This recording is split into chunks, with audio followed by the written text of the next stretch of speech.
Yes, now we are going to convert a decimal to binary.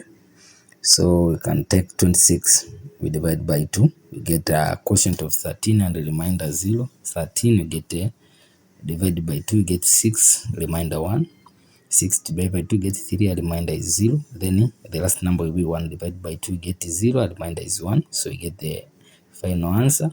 We write from the last remainder to the first, so we get a final answer.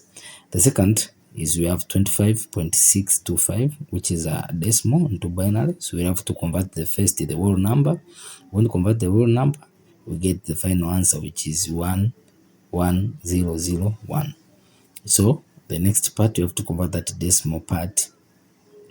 To convert the decimal part, we'll have to combine the final answer. So the decimal part will be 0.625. So the conversion will be done the other way of multiplying by 2. So we multiply the decimal part by 2, we get 1.25. So we take the decimal part from 1.25, we multiply, get it to 0.5. So we get the decimal part from that answer, we get 1. So 1.0, so the decimal part is 0.0. So now the final answer will be 0.101. So we have to combine the answer.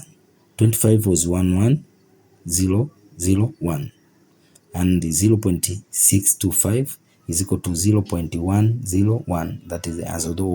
So we have to combine, therefore the final answer will be 11001.